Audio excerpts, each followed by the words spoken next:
Good Hey, morning, Charles. Charles. How you doing? Hey, I'm doing great, guys. Thanks for having me.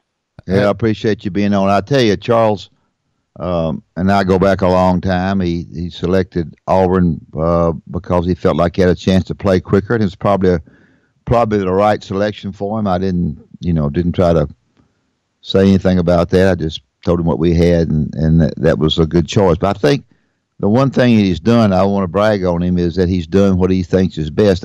He's sort of a neat freak. I know well enough about him that he keeps everything pretty neat. Got overweight. Felt like he needed to do something about it.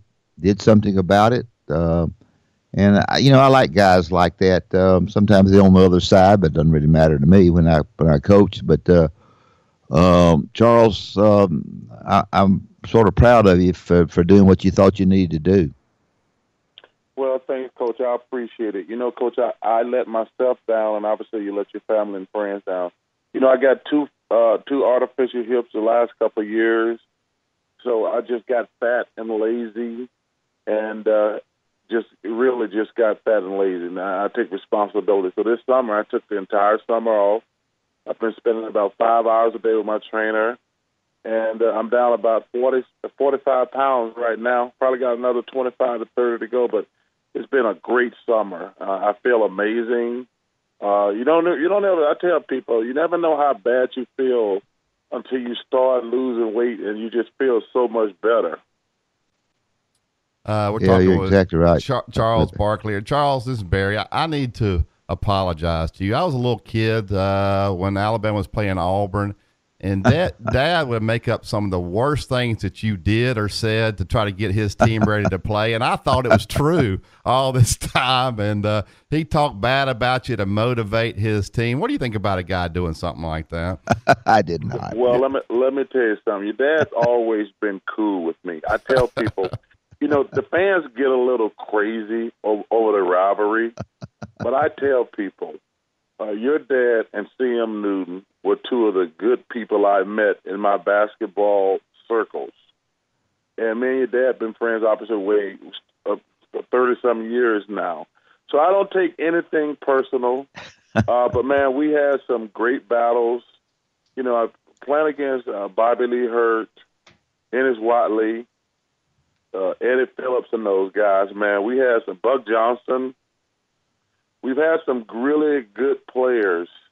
And the really cool thing about the whole thing now, Avery's doing a fantastic job. And Bruce Pearl, to me, I'm really happy with Bruce. We finally can say that Alabama and Auburn got, instead of worried about how great our football teams are, we finally got good basketball in Alabama again. That's what I'm really excited about. Yeah, no doubt. Also, Charles, talk about, I know you came here, I don't know if it was last week, a couple of weeks ago, you spoke to the Alabama football team, and a lot of people were raising their eyebrows at that on both sides. I think Alabama people are saying, hey, we got one of y'all's most famous guys up here, ha, ha, ha. But you just do those kind of things to help kids, don't you? Just kind of comment on what made you come in here and speak to the Alabama football team and help Nick Saban out. Well, number one, I've said before, I think Coach Saban is the greatest college football coach ever, and I got just great respect for him. And, I speak to a lot of teams about life. It has nothing to do with sports. These kids, there's a different animal than when we play. And these kids, especially at a school like Alabama and Auburn and big schools, you got social media now. Everything you say and do is shown around the world. I mean, you got people who say things to you, and they only want to upset you. I'm anti-social media. If you like doing it, that's fine. But I do no social media. And I talk to the guys about be careful what you say on social media. Like I say, everything you say is going all over the world now.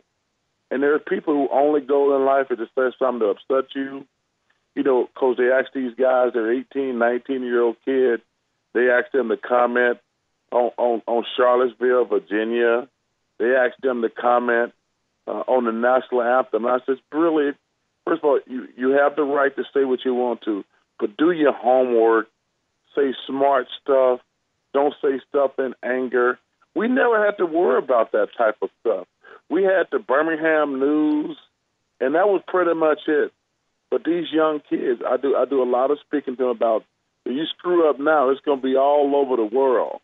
And I speak to a lot of young kids about that because it's a great thing to play college sports, but it's a little bit more difficult, all the distractions and things that go with it today. You don't just get to play basketball and football like you did in our day. And when I speak to these young men, I tell them, man, just be careful. Be careful who you hanging around, where you going, different things at night. You have to really be careful because there's people out there that's jealous of you and want to take advantage of you and do bad stuff to you. So be careful when you're out there. Yep, that. You know, in professional basketball, it seems to me like this is the reason I'm asking you the question. In college basketball, we recruit, try to make our teams better, and work really hard at it. In professional basketball, with the Warriors and Cleveland so much better than everybody else, it seems to me like it's more difficult to get your team on the same level with them or close to them by trades. Comment on the. I think it's that way in football in the National Football League. Comment about the difference there. Well, you know, these guys, they grew up during this AAU generation, so they're all friends. They're not used to trying to punch each other in the face and beat each other heads in like we did, Coach. Like, I wanted to play against Ennis Wale. I want to play against Bobby Lee Hurt. You know, you look at guys, Dominique over at Georgia, playing with those guys, it's not something I really thought about. I wanted to compete against them. But like I say, because of the AAU generation, all these guys are friends. They grew up together. They don't want to compete. They want to play together. And it's frustrating for an old school guy like myself and probably for you because you want competitive balance. Yeah. That's what sports are. Sports are about competition. I don't want to play with other great players. I want to beat them. Yeah. And I think that's the one thing that's missing in the NBA today. These guys all want to get together and try to dominate us, compete against each other. Talk a little bit about that Cleveland-Boston trade. You know, now I guess Isaiah Thomas, they're looking at their hip. How do those things go down? So if they look at that hip and say, that's not what we thought we were getting, we're gonna block the trade and not do it. How does that stuff work there, Charles? You know, it very rarely happens where guys flunk their physical, and until the team doctors sign off on it, the trade's not gonna go down. And like I say, I think one of the most famous times is if you go back during my generation, the San Antonio Spurs actually traded Sean Elliott, I want to say, to the Detroit Pistons. And like I say, my memory's a little fuzzy. I think they were going to trade him for Dennis Rodman. And Sean Elliott flunked his physical and went back to the Spurs and ended up playing great and winning a couple championships down there. But until teams sign off on the trade, like I say, I'm surprised that Isaiah hasn't been. The season starts in like a month, so I'm a little surprised that he's still hurt and they don't know exactly when he's going to be able to play. And I think the Cleveland, they try. I don't even know if they're being full of it or not. Coach, to be honest, they want some more assets. But they still got about 3 or 4 more lottery picks, or they want some money or something. But they can't take the guys back. So I think the trade will go down. It might have to give them some money or a second-round pick or something like that. They're not going to give them another lottery pick. They already gave them 1 lottery pick. They get Brooklyn's number 1 pick next year. And so I think the trade will go down, but I think they might have to give them something, even if it's just cash. Yeah, that. Where is does Brooklyn stand in all this? Is Brooklyn going to be able to get their program going? You know, Coach, it's going to be very difficult because, you know, they gave the Boston Celtics 2 lottery picks last year and this year, and they don't have a lot of talent. They're getting a little bit better, but they're still not going to make the playoffs. So it's going to be a great pick for the Cavaliers. And I think they probably got the best they could do because, you know, Kyrie demanded to be traded. So obviously you had to do something. But I think they probably got the most they could get in a situation with a guy who doesn't want to be there. We're talking. Before, go ahead. before we let you go, it would be amiss if we didn't talk a little bit about Auburn football. My opinion is that when you've got a guy that looks like the ability of Stidham, that's got 3 years rather than 2, that you can really build your program, bring another quarterback along behind him, and I think they're pretty good defense. I think this is going to be a good year for Auburn. Well, we can all, it's been frustrating a little bit the last couple of years. We haven't played up to our potential. We're really excited about Stidham, really excited. It's interesting, Coach. Football right now is all about your quarterback. Yeah. And, I talk to a lot of college coaches and NFL coaches, and going into the season, if your quarterback plays well, you're going to have a good season. If you don't have a quarterback, you're not going to have a good season. And I'm glad that they made some changes down at Auburn. I think last year, and we talk about it some on our show, you can't take a player, you can't give a player's confidence, but you can take his confidence away. And I think the coaching staff at Auburn the last couple of years has put the quarterback in a situation where he's always looking over his shoulder. And, Coach, you can't play sports nervous or scared, aiming your passes. And I thought the Auburn coaching staff the last couple of years, they can't give you confidence. But I think they took the quarterback confidence away, having him always looking over his shoulders. So I'm really glad they made a decision early. Stidham is his job. And now they just got to let him play because he had great success at Baylor, but obviously he's playing against better competition in the SEC. But I'm really excited about our season. I'm ready for some football. I know you guys got a tough one with Florida State coming up, but I love football. People don't even know this. I think football and boxing are my 2 favorite sports. I watched the Mayweather fight last weekend. It was a decent fight.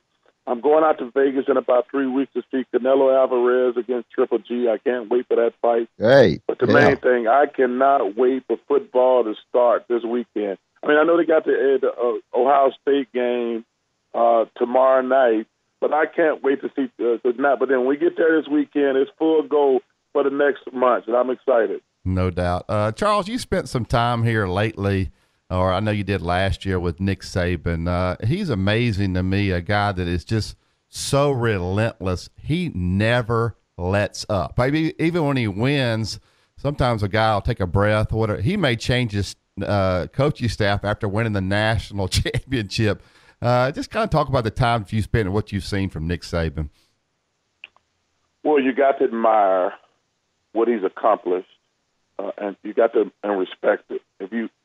Coach, you're a coach. You know how hard it is to win. Yeah. Winning is the hardest thing to do in sports, number one. But to win consistently is even harder. Yeah.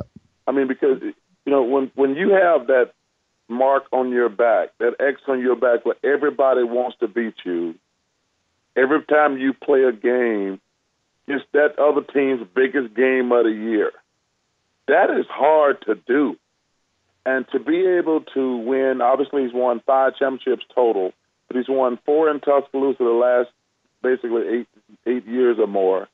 And then the thing I respect and admire, even the years he didn't win the championship, he was in the play. He's been in the playoffs the last couple of years. So you're only losing 1 game a year. To be that good and keep your team motivated, I just got to admire that. I mean, it's amazing what he's accomplished. And like I say, as a player, you got to be able to admire other players and respect what coaches do. You got to admire that. So I just think the guy's amazing, and it was an honor and a privilege for me to speak to Alabama. And like I say, I do it all the time, but it was really an honor for me for Coach Saban to want me to speak to his young men about life.